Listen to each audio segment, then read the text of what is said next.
Howdy, folks. Welcome to another episode of the Dusty Trails and Tall Tales podcast. Today, we're joined by one of the most prolific and best-selling authors in the Western genre today, Casey Nash. With over 120 novels to his name, Casey's become one of the top Western authors on Amazon, known for creating clean, compelling stories rooted in the values and spirit of the Old West. Casey, welcome to the show. Thank you, Matthew. It's great to be with you. Well, why don't we start about tell us a little bit about your background and how your love for the Old West began. Okay. Well, I grew up loving horses, cattle. We had a farm, and so I think that's where that first brush with the Western life came from. And so grew up around, my dad who loved horses, and he passed that on to me. And so, coming up, I remember watching all the Western shows, Gunsmoke, Bonanza, Rifleman, all of that, and so I think all that together played a big part in kind of creating that love in my heart for it, and then later it all came together as I started writing westerns. Well, what is it about the Western that you love the most? Why Westerns and not some other genre? Well, I think it's because, as I said, I grew up around horses and cattle, and I go out west a lot, and that's where it really happens for me. So, the Western lifestyle is my lifestyle. It's not just a genre I write about, but it's where I kind of feel at home. I have a 30-acre goat farm and horses, and so it's kind of a lifestyle I live every day. So I don't know. My heart just beats for the West. I love it, and when I go out west, it feels like I sort of come alive. Everything out there just is intriguing to me, and so I've had this love affair for a long time. Yeah. Well, you have a background as a minister. How has that calling shaped your life and your outlook? Yeah, well, I have just retired from 37 years of pastoring, and that was quite a ride. Uh, a wonderful time of just being very close to people, ministering to people. Um, and it's been amazing to me the hand in glove experience in my writing and my ministry. And of course, I wrote for Christian magazines for over 20 years. And a lot of that was ministry experience and things that had worked, things that didn't in ministry, that kind of thing.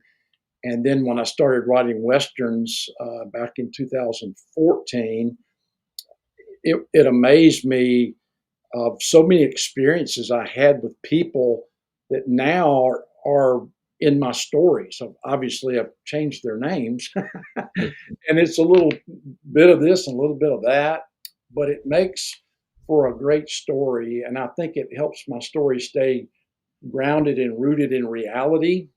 That a lot of things I put into the stories relationship wise, and I've had a lot of this, Amazon reviews of saying that very thing, that I felt like I was right there in that story, or I could relate because I've gone through similar things and that kind of thing. So it's real life stuff, in my stories, a lot about relationships, a lot about, you know, loss and just good things that happen in people's lives and how families kind of celebrate it. And then, of course, being on the frontier, um, it's quick justice, and there were a lot of evil people, a lot of great and good people, but a lot of evil people. And so, someone like my character, Jubal Stone, he's sort of a champion for justice, and he's the difference, on the frontier about uh, settlers and people that have moved there being able to live there and survive because of the evil that's around them. So my ministry has shaped my writing in such a way I really can't separate it. In fact, my books now, in my mind and in my heart, are my ministry. Uh, I mention God a lot in the books, but not in a preachy way. It's not in people's face, but like Jubal, for instance, you'll catch him praying sometimes because he knows I could die. I could, I may not make it out of this, and uh, so I have him doing that, and other characters, and of course the people that lived on the frontier. Um, I think they knew what life was about and survival, and that they were really literally a breath away from death.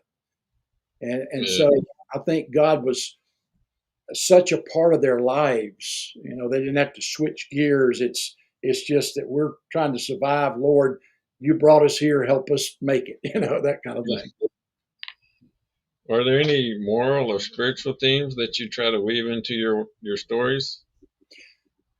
Yeah, absolutely. Jubal is a very uh, firm-handed lawman, but he's also a family man, and so there's a good, healthy balance in his life. But I would say one of the themes that reoccurs so much is the idea of vengeance and forgiveness, um, because, and even in today's world, we all get feelings. We get our feelings hurt, or something happens, and you have a choice. Do you get bitter, or do you forgive and get over it and move on? And so there's a lot of that in my stories. There's people that you'll see that just really are twisted and messed up because they're so bitter, and they're vengeful, and frankly, that's what Jubal faces a lot of times, because the kind of retaliation. So definitely, those kind of themes, and moral lessons. But like I said, it's not the preachy kind of thing. It's Yeah, it kind of slips up on you, if you would. It's just comes out in people's lives. But so I'd say the forgiveness thing is a big one that just keeps coming. And ironically, I remember, in pastoring, I don't know how many messages I shared on forgiveness, because I ran into so many people that were really hung up, that something had happened. And so, yeah, there's a lot of that in the stories. And so I think that's part of why people enjoy them. Like I said, they're real. They're real. It's kind of where you live. yeah. What's been some of the most rewarding aspects of your writing career so far? Well, I say this a good bit, and I mean it, and that is, I continue to be kind of in awe or humbled by the fact that people will buy something I have written. And this Jubal Stone series has just been incredible. I think it's certainly blown me away, and I think even Nick Whale, my publicist, and Dusty Saddle Publishing, is that you just usually don't have those kind of runs with a series. Yeah, And so that's been a highlight for me. In fact, I was talking to Nick the other day about it, and he said, it's one of his favorite series, because he's never had to reboot it. It's had its ups and downs in a sense, but it's never stagnated.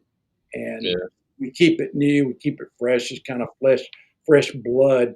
So I think that's one of the highlights is a series that has had the legs it's had, and I don't see any end in sight with it. Honestly, it's like uh, Gunsmoke episodes. yeah, And I love when readers, and another thing that's so encouraging is when I read Amazon reviews and someone says, I can't wait for the next one. Or Nick will tell me, you've got 2,000 pre orders on this book right now. I'm like, that's amazing. That's amazing. The book's not finished, but once you build a readership and they trust you, you have a connection with them, they're going to buy your book. They're going to buy the next book. And yeah, and what's really cool is when somebody stumbles onto a Jubal Stone series. I've seen that in Amazon reviews that, wow, I came across this, And now I backed up and I'm reading the other ones, and there's like 94 of them, and Yeah, so I love that. That's a highlight. But when the readers are telling you when's the next one coming out, I'm waiting on that one. yeah, That just motivates me, inspires me to get up and write every day like I write. yeah. So this is your latest one, if I'm not mistaken, Cattle Kings. Right, How right. many how many books are you up to in Jubal Stone now? I think, Matthew, there's 94. Don't hold me to that, but I think there's 94. If there's not, there's about to be the 94th, but I think we're at 94. 94 on that, and then I have two other series. One of them is a Eutychus Bly lawman. He's a Kansas lawman, and there's 15 books in that one, and I'm writing the 16th. I started the 16th yesterday, but it's been on pre-order for a while now. That one? And then the Dove Taylor series, Dove Taylor U.S. Marshal. He's a lawman out of Wyoming, which is kind of interesting because he's from Iron Mountain, which is right down the road from Horse Creek, Wyoming. That's where I hang out. That's where my Yeah. buddy has the ranch. And so I love Wyoming, and I've learned so much about it. So I have three series, and they're all lawman series, and they're all in different states. Jubal, of course, is in Texas. Eutychus is in Kansas, and Dove Taylor is in Wyoming. How do you juggle going back and forth between all the series? Well, I love it because it sort of gives me options. I can write, and I write usually from about 8 to 12 hours a day, Wow. and I'll stay on a book, and I'll just continue on it, but then I'll pivot to one of these other series, another book, and I don't know how I've been able to do it thus far, but I have, of keeping them straight, because they're just totally different characters. But the Jubal Stone, I mean, I literally kind of write them in my sleep because I know the characters so well, and so yeah, that's juggling three series. It's not so bad, and then you throw in sometimes I've been actually writing up to 5 books at a time, and a couple of those would be pre-order or co-writes, and that's a whole nother dimension there. It's really been cool. I've written with some really good writers, but that changes the dynamics of your writing in such a good way. And anybody out there that's listening and maybe has thought about that, I would encourage you to do so. I've enjoyed that writing with these guys. I've learned a lot from them, and you just feed off of one another. How does that process work for you? Do you write a chapter and they write a chapter, or do you all plan it out together? Or? Yeah, for instance, if we usually we'll write probably 3 books together, we'll kind of map that out and say we're going to shoot for 3, and then I may do the plot on the first one, and I'll start with the introduction. I'll do a title, a blurb, and introduction and first chapter. Then I kick it to them, and some of these guys I've written with numerous times. It's hand in glove. It's I'll send them the chapter, and 2 days later, I've got their chapter, and we know each other's characters. So it's really cool. As I said, you feed off of each other, and it ends up just really hitting the gas pedal on getting those books finished because you have two authors writing, Yeah, and they're bringing their characters in, but there's a lot of times I'm writing about their character, they're writing about mine, and at the end, it's an amazing process. It's like, I think we have a good book here. And you also are drawing from their readership, and they're drawing from your readership. And so just about every one of them that we've written that I've done co-writes with have been in the top 10. They've been good books. yeah. That's one of the things I've noticed, that Dusty Saddles does is the co-writes that I haven't seen pretty much anywhere else. Yeah, we sort of engineered those, and that's another thing I love about uh, Nick and DSP is that we're not afraid to try things, thinking Yeah. out of the box or blow the box up or whatever you want to say. But I remember it's probably been maybe almost 2 years ago, maybe a little less. And he and I were talking, and he mentioned this idea about co-write, and I said, "Well, I would be interested in that." And so we started that concept, and it just took off. I mean, and now there's even try writes going on. I've been a part of one of those or a couple of those, and so for me, it's been a very positive experience. Now, every now and then, you may connect with a writer, or you get started and you realize we're not jihawing, or it just is not flowing. And that's another thing that you have an understanding going into that, is that no feelings are hurt if we say, hey, let's call it, or let's go in a different direction, or let's just kind of let this one simmer a little bit and maybe come back to it. There's probably been a couple out of I don't know how many I've done, probably 15 or 20, but only a couple of them that's happened. So Well, the first Jubal Stone books I read were the ones with the blood rose in them, and yeah, yeah, I yeah. really That's enjoyed those. you did you good. I'm glad to hear that. Yeah, my daughter Ren, she has debuted as an author, and she did that with a. We wrote two together, and so really proud of her. And as I read her writing, I'm like, man, she can write circles around me, which I'm glad. She's very very smart. But she is Friday. I think the book launches her third book, but it'll be a Yeah, solo, and it's a good book. yeah. So after I read those, I went back and I've got the very first Jubal Stone. I'm reading that at the moment. So I got a ways to go. Good deal. Good deal. I love to hear that. I love to hear that. Yeah. Yeah, And that's the genius of building a catalog of books. yeah, You can usually, what I've seen is authors may write 5, 6, 7 books in a series, and usually they pivot after that. The Jubal Stone has been an anomaly. I've not run out of material, and I hope I don't. yeah, Uh, but again, the genius of it is your characters so well, you're not spending a lot of time introducing characters to your readers.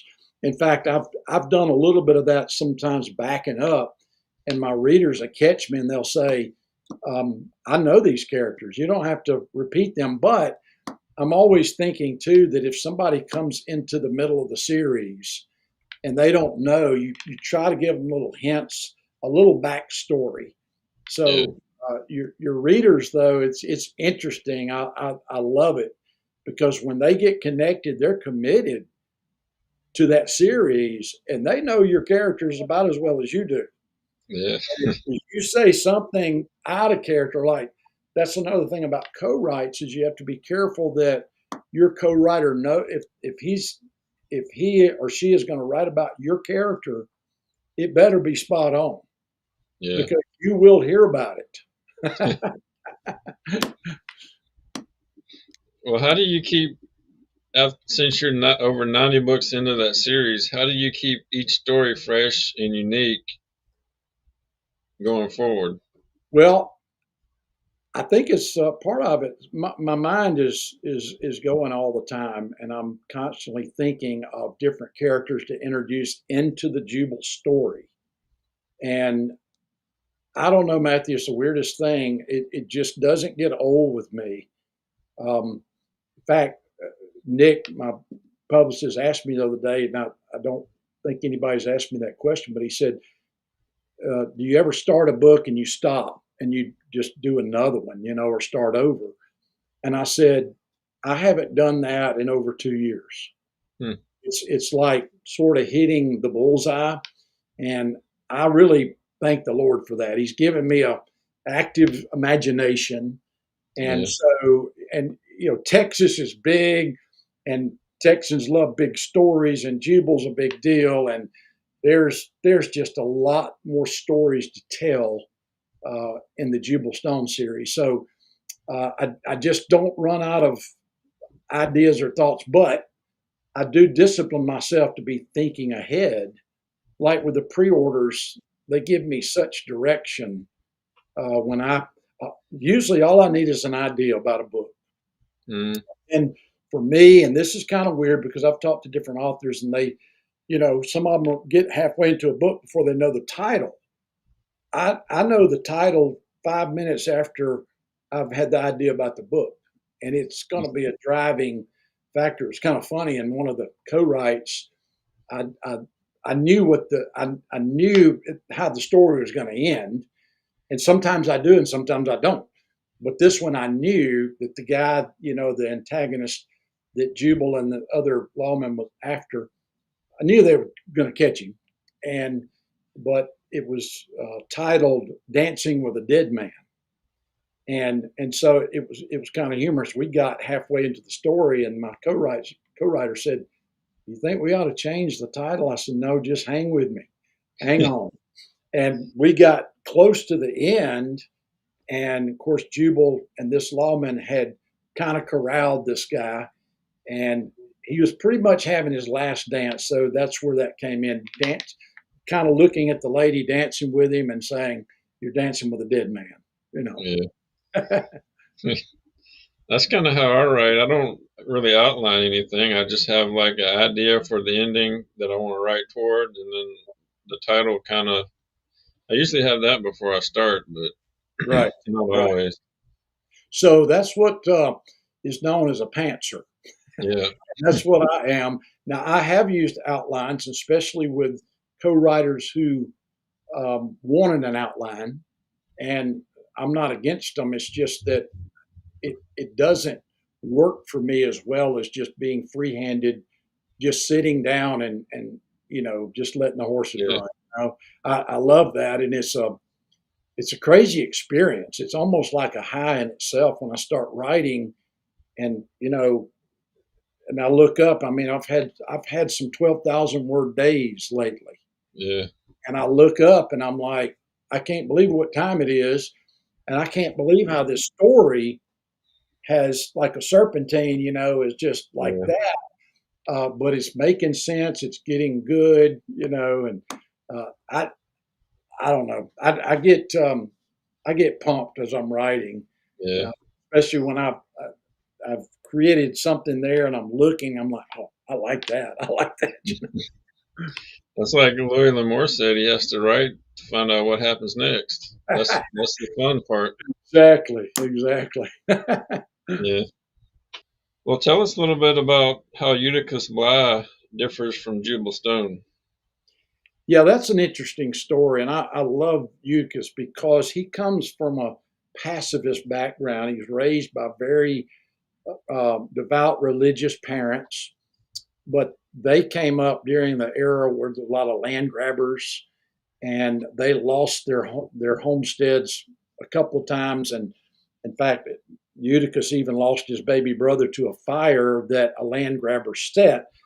I don't think they really meant to kill the child, but he was in the house, and so that had an indelible mark on Eutychus. And then when he got married in his own homestead, he lost it to a cattle baron, and it just kind of he reached this breaking point. And he said, "I've had enough," and so he went after this man, and they almost killed him. But then the governor of Kansas reaches out to Eutychus, and he wants him to be a special range detective. But he knows he's got to be trained. Well, guess who trains him? Jubal Stone. Huh. The governor of Kansas calls the governor of Texas, and so they kind of strike this deal. And Jubal, being one of the foremost, frontier lawmen, they send Eutychus to Waco, and he is tutored under not only Jubal but Jubal's female deputy, Fiona Miller, who is just behind Jubal, is the fastest gun and most accurate with pistols and rifles. She's the one that is instrumental in training Eutychus, along with Jubal and another one of his deputies. So Eutychus is mentored by Jubal and his deputies for about 8 months. Then he goes back to Kansas, and so he has all these little special missions from the governor. And when he first started, he was so green, but he could shoot long range very accurately. And that was before he was trained, even because out on their homestead, whether it was a predator or hunting, but he was very good with his rifle. Well, now he's using those skills as a special detective. But he goes into some really hairy situations, and a lot of times he goes in under disguise. He doesn't wear his badge, and the governor really doesn't even give him much information. And sometimes it drives him crazy. It's like, what's this about? But he gets boots on the ground and he starts, discerning for himself what's happening. And so it's been some really neat stories with that. He has a family as well, but he's also a wheat farmer, and so he does that on the side. But at the drop of the hat, the governor will call him or send him a telegram. I need you at such and such, and he drops everything, grabs his horse, boards a train, and he's there pretty quick. And in fact, this book I'm working on now, it's called A Bullet for the Bad Man. A bullet for the big man. I'm sorry, but it's someone tries to kill the governor, and so he has to go find out who it is. And he, not to give the book away, but they suspect a family because some things had happened, and that family has vowed to get the governor, kill him, and all that. So, but Eutychus hunts them down, and he realizes they didn't do it. So they're going to join him in finding the real culprit. So it's going to be a good story. But I have him going all over Kansas, so I'm learning a lot about Kansas. Yeah. Well, you mentioned you had a 12,000 word day here recently. Tell us a little bit about your writing process. Like, what's your writing routine like? Yeah, well, I get up around 4:30, 5 o'clock, and I'm usually writing or I'm getting ready to go somewhere. Lately I have found myself in a lot of coffee shops. I go to Chick-fil-A. I'm there when it opens. They kind of have to throw me out around noon, and then I go down the road. But yeah, so I start. Um, Sometimes I'll start writing here in the morning, and then I'll leave and I'll go somewhere else. But yeah, I just, it's weird for me. The writing comes to me while I'm out in public a lot of times. Now, I do a lot of writing in my office, and I do a lot of thinking by myself and that kind of thing. But a lot of my actual typing the keys, there's people moving around me all the time. And it's funny if they knew what I was thinking. I'm like, man, that guy's going in my story. The way he walks or handles himself or the way they talk or whatever. I used to say, as a pastor and a writer, I'd say, be careful. You may end up either in a book or a sermon or both. Yeah. Now it's just the book. But me, it's always about character building, introducing new characters and making them different. Like you asked earlier, is every character in my book, like when I introduce one, it's going to be a lot different than the others that are there. It's going to be something unique about that one. And often when I introduce a new character into my story, it's neat how, pretty quick I know if we're going to see him again, because there's just too much about him for one story. And what I really love is, and I've done this several times, like the return of so and so, the return of so and so. And some of that is queuing off of Amazon reviews. Someone would say, man, I love Slago. Are we going to see him again? I'm like, I don't know, maybe so. Well, not long after that, it was the return of Sligo. He's a little Irish guy, short guy, but man, he's something else. Um, yeah, that's sort of my day.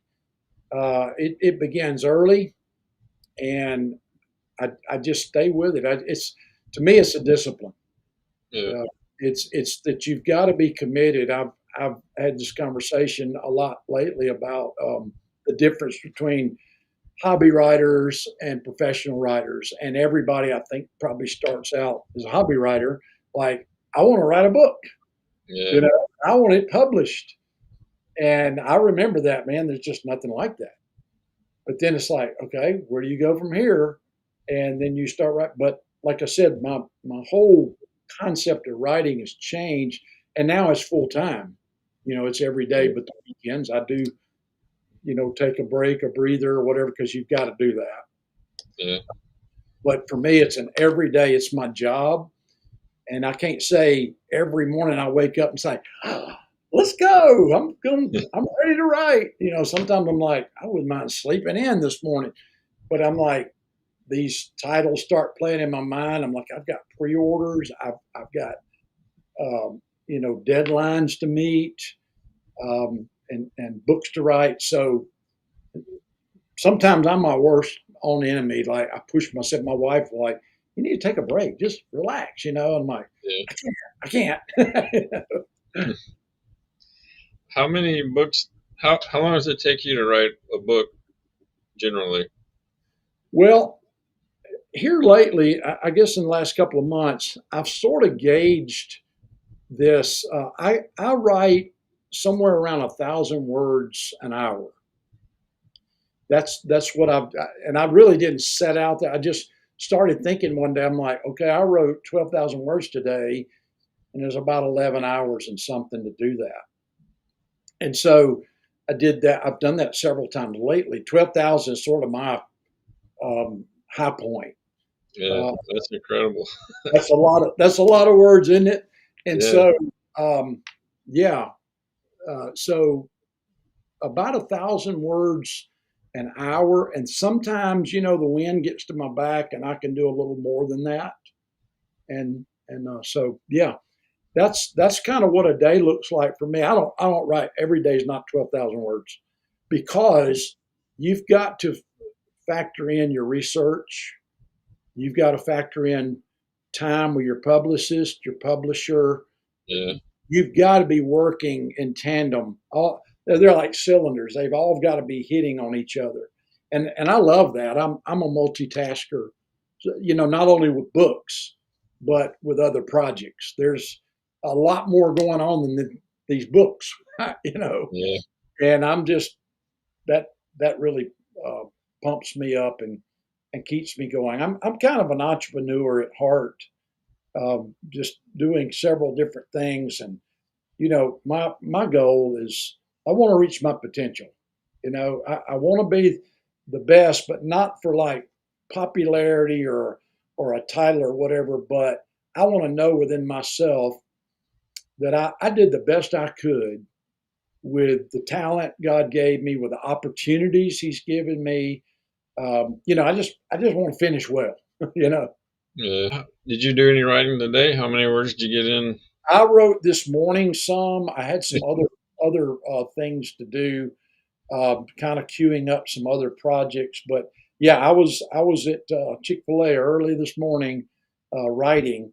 But I've noticed this too. I turned in my second book on Dove Taylor. It's about 52,000 words, and like I said, I had a few 12,000 word days getting to that point. So I've noticed that of course, when I finish writing the book, then I edit it myself, and that took me all day to go through, that.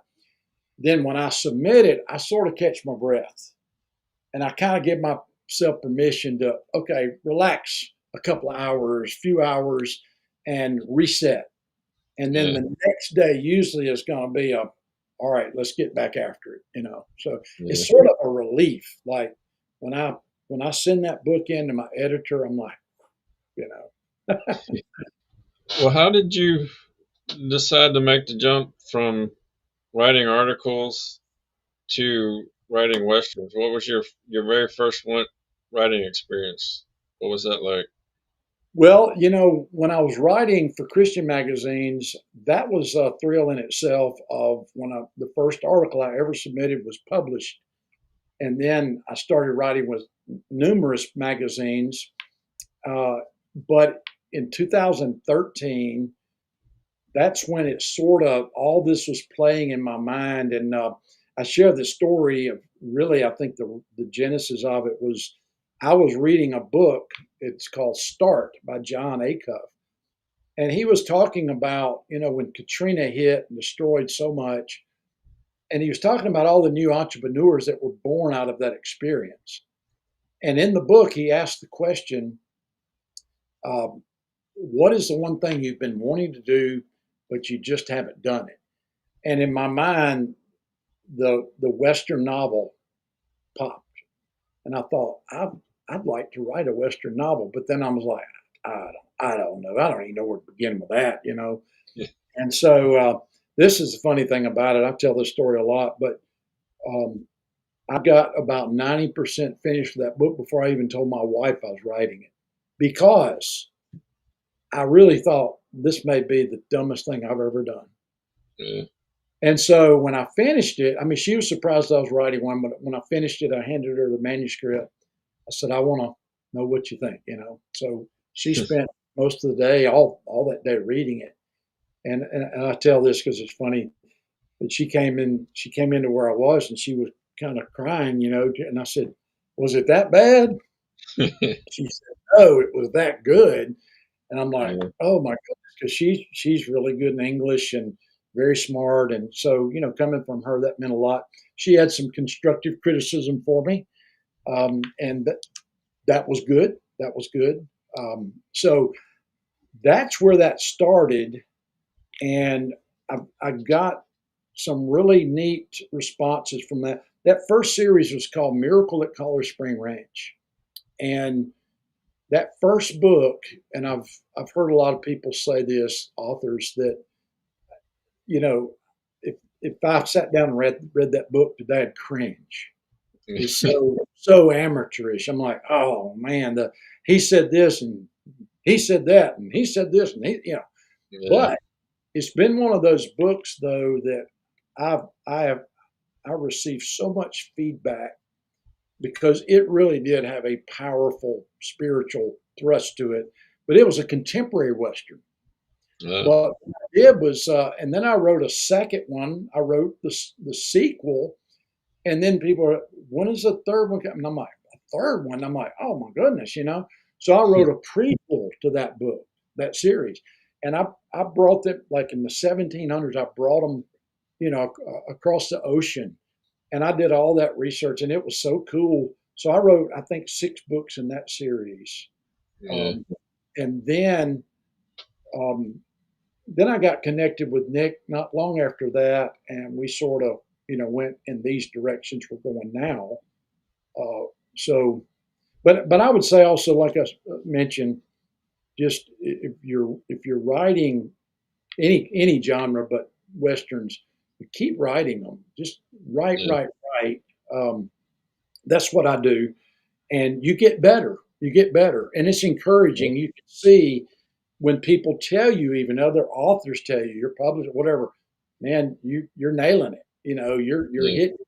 And I always want to be improving. I mean, I I don't know it all, man. I mean, yeah, I've written a lot of books. But I don't know it all, and that's one thing I love when I write with co-writers is I learn from them. I learn something about the West. I learn how they turned a phrase, or and in a lot of my books, I include humor. I love all the old slang. My dad used to use a lot of that, and I didn't even know what it meant. And Yeah. when I started writing westerns, I'm like, I heard him say that 100 times. I never knew what it meant. Now I know what it means. So I love the old jargon they had, Yeah. and I'm talking about trying to talk like them because that can boggle your brain. But I'm talking about some of the phrases they used, and I try to Yeah. include a good bit of that. Yeah. We had a question from Jen a while ago when we were talking about your writing output. Do you ever get writer's block, and how do you overcome it? Well, Jen, I have not had writer's block that I know of. And I know that may sound strange to some people. And I think, as I mentioned earlier, when you have a couple of different projects going, that helps you to pivot. If you get a little stuck or it's getting dry or it's not flowing, for me, I switch to a different series. And that really helps me. But I'm always thinking, I'm always taking notes on my phone. And I think if you're just, like a sponge and you're picking up stuff, it's just fodder. I'm just enjoying life, but I see things that whether it's on my farm here or in a conversation with somebody, or I hear something on TV. I still watch Gunsmoke. I still love the old westerns, and I'll hear them say something. I'm like, oh man, I got to use that. That is good right there. So uh, I will put that in my notes on my phone, or I'll write it down somewhere, and it amazes me how quick often I come back to that and use it. So um, I don't have writer's block that I know of, but when it gets slow for me or the creative juices may start to seem to dry up a little bit, I'll go to work on another project. So I would even encourage writers to have a couple of projects going. Don't just have that one thing where you're pouring your soul into, because you can get discouraged. If it's not flowing, you feel like, oh, I'm failing, or where am I going with this? Well, maybe if you had a second project, just shift your attention there for a while. What are some of the core ingredients that you believe make a great Western? Well, I think your characters need to be believable. I read some things sometimes and I'm like, no, no way. Somebody writes something and I'm like, no, that's not believable, and I think you lose your readers. So good, strong characters, in my opinion, good moral characters that stand for something. A good storyline is that I I think I could say with integrity that every Jubal Stone story is different. You're not going to read one and say, "Oh man, this same story, just different names." I don't like that in a book I read or with other, and I don't like it in my book. So um, I think again, your character selection, building those characters. I love this idea of series myself, like building on it, because like with Jubal, as he ages, he's going through different seasons of life that opens up so many other areas that we all go through. And so when you are writing for the long haul and you're writing books for a series, then it's sort of like building blocks, and not just thinking, oh, I'm going to write that one book and then I'm going to go over here and write a whole different book. For me, with the Jubals, I've got those characters in my head. I know them. I know how they look, how they talk, the guns they shoot, the horses they ride, all that kind of stuff. And so I love that I can just pick up from the last Jubal. And a lot of times that's another interesting thing. When you have a string of stories, kind of like a good string of horses, but you got a good string of stories, I dip back into those stories sometimes. I'll go back, I'm thinking, oh, I want to bring that character back out, but I'll go back to that book and I want to read what I wrote to make sure I got it right. And so, um, and so the characters, strong characters, kind of a series sort of in mind as you move, that you're thinking as you are writing that. Let's say you're writing that first book, you need to be thinking about your second. Here's another neat thing. I mentioned my daughter; she's writing now. Well, my oldest son, just a few weeks ago, he really surprised me with his own book, not total book, but startings of a book, a Western. I mean, he loves Westerns, Western life and all that. And so I said, well, send it to me, and I'd love to read it. And I did. And I'm like, wow. I'm like, I was talking to him today, and I look back like when I started in 2014. I'm like, I think he's way ahead of me where I was when I started. So of course, Yeah, you know, I we talk about books, or I've talked about my books to him before, but I think a lot of this is he's read, he loves the West, and so he's got his own little twist and got a good book coming. yeah, well, that's good. Yeah, You got two youngsters carrying the legacy forward, huh? exactly. I love it. I really never even dreamt of that until my daughter said, "I want to write a book," and I'm like, "Great! What genre?" And so she kicked off with me on two of the Jubals, and those did really well. And like I said, she debuts Friday with her book, um, Yeah, so I think she's going to do well. yeah. I really liked her first person writing style. That's my favorite. My favorite to both read and write in. Yeah, I like that So too. I like that too. Yeah.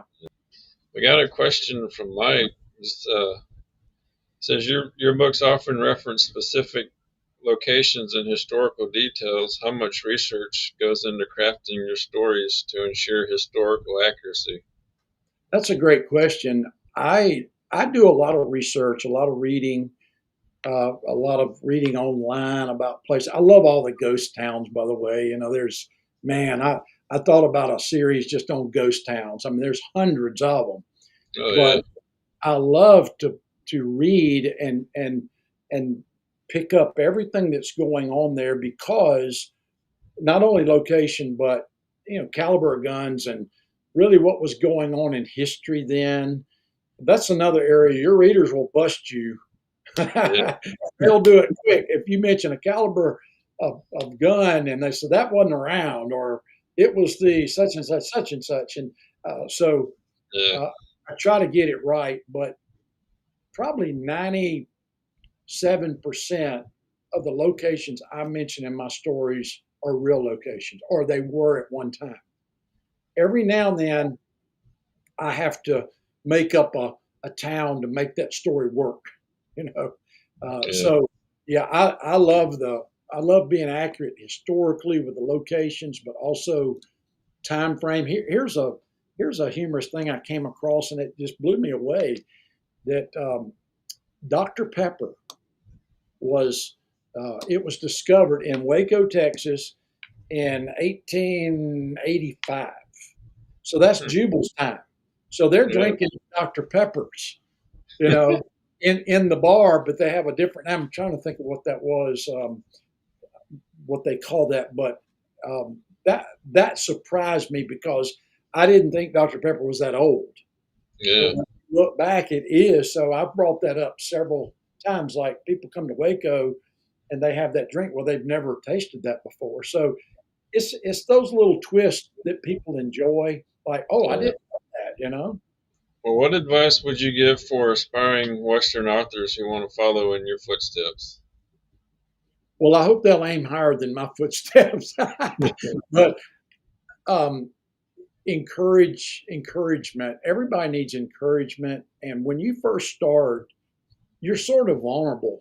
You know about that, like when you first started Yeah, writing, and you put it on paper, and then you let somebody read it, and you're like, I don't know.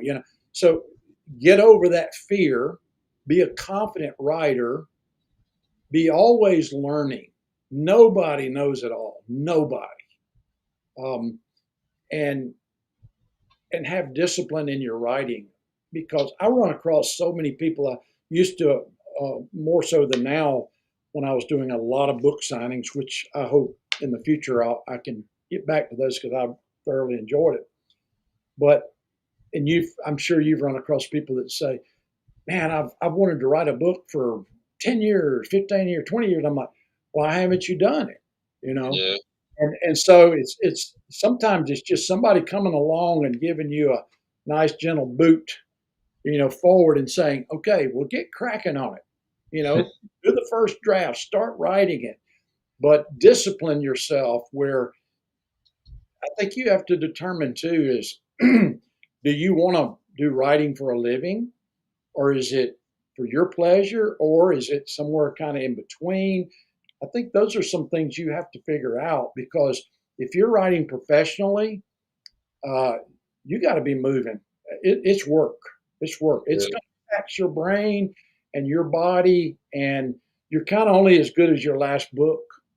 So write for the long haul with longevity, not, oh, I want to write a couple of books and I'm going to be famous and that's going to be it. That's not correct. Whether it's the artist with a song or a movie or a book, there's a shelf life to everything. And Yeah. so keep baking those pies and putting them on the shelf. Just keep serving them up. Um, but encouragement is important. Just have somebody around you that can give you good feedback, that will encourage you through those down times, because you're going to have them. You Yeah. you kind of do like this sometimes. So um, those are some of the things that I would say. The discipline, uh, be always learning. I think sometimes we can get in competition. I've had that in my own spirit. I hate jealousy, but sometimes I'm like, oh, well, I want to be number one this week, or next week, whatever. Um, but learn from people, appreciate them and their talent as well. Not run somebody down or say, oh, well, I think my book is as good as them. Sometimes that's immaturity, and that's jealousy or whatever. So kind of get over that, and um, you know encourage others around you. But again, that discipline, I keep coming back to that word discipline, is carve out some time every day or night, because most people have a job other Yeah. than study, and pour in 2 or 3 hours a day if you can, and you'll be surprised that that'll pay off. You'll Yeah. start seeing it. You'll start seeing it. Yeah. Well, what's next? Any projects you're working on that we can look forward to? Well, like I said, these 3 series, I'll just continue to write, and those that Dove Taylor is one that I'm super excited about. I think it's going to really do well. I think readers have really enjoyed that first one. The next one comes out next week, and um, probably most of the Jubals in the very near future will be audio. People have been asking me about those, and we've just, done our due diligence finding the right ones to do that. So, and even possibly some of the Jubals, there may be some movie opportunities, Netflix and something Wow. like that, possibly. And I'm not hung up on that. I'm not like, oh, I want one of my books to be a movie. That doesn't really move my needle that much, but it's just another platform. Yeah. And for an author to grow and to introduce himself to others as movies, audios, the paperback, digital, these interviews, Yeah. podcasts, any opportunity that you can talk about your book, you need Yeah. to take it. Yeah, I've had a number of podcasts lately, and I'm thinking, man, this isn't even close to the Western genre, but it Yeah. doesn't matter. It doesn't matter. Is that you have somebody that's invited you to tell others about your book? Take it, take it, take it. Yeah. So, Yeah. Well, I think just about every writer dreams about seeing their characters on the screen, so that's pretty something pretty special to look forward to. yeah, yeah, and it's like everything. There's a start and finish, and a lot of things. Everything is a process. It Yeah. You start talking about something a year ago and it may come to fruition a year later, but you realize, that's perfect timing on that. If you would Yeah. have tried it earlier, it would have probably been a mess. And so even the movie stuff is that you hit it a lick, you talk about it, you kind of go through the mental process on it, and then we see kind of where we are. But I see progress in a number of those areas, and that's all we need a lot of times, just to know we're moving. Yeah. Well, if somebody's never read a Casey Nash book before, which one should they start with? Well, I always encourage first time readers to go with the first two books to give the backstory because the first time Jubal's introduced, he's 14 years old. He is in a corn crib looking through the cracks of the boards and watching his family murdered. It's pretty sad and graphic, but so he's 14. He loses all of his family, and then he loses the ability to speak for 2 years. And Yeah, then his father's half brother takes him in, but it's because he wants the ranch. Well, when he finds out he's not going to get it, he abuses Jubal. And finally, Jubal has enough and he leaves and he train hops and he rides the rails and he ends up in Palestine, Texas, under a sheriff named Monty Peel, who actually was Jubal's father's deputy. It's really good story. So that's where I would encourage people to start is that first book and also the second. After that, they're sort of standalone reads, although chronologically each book moves. Jubilee's, he gets older, he gets married, he has children, that kind of thing. But you could pick up after book two, and you could read a standalone story. all right. Is there anything that you want our viewers to know about you, or where they can go to find your work? Well, Amazon, you just type in Casey Nash, and it'll load Yeah, up. And I hope people give Casey Nash a try. The Jubal Stone series, the Eutychus Bly, and then the Dove Taylor. So kind of three things on the menu there, and you'll yeah. get a different read from every one of them. But I think they will enjoy it. All right. Well, Casey, thank you so much for being here with us. It's been a great conversation. Your Thank you for having me, dedication, Matthew. Yeah, it's been great. sure. I mean, your dedication to writing and storytelling, I'm sure it's going to leave a lasting mark on the Western genre. It's been a pleasure hearing about your process and how you do it. So, Thank you. Thank you. It's been great being with you today.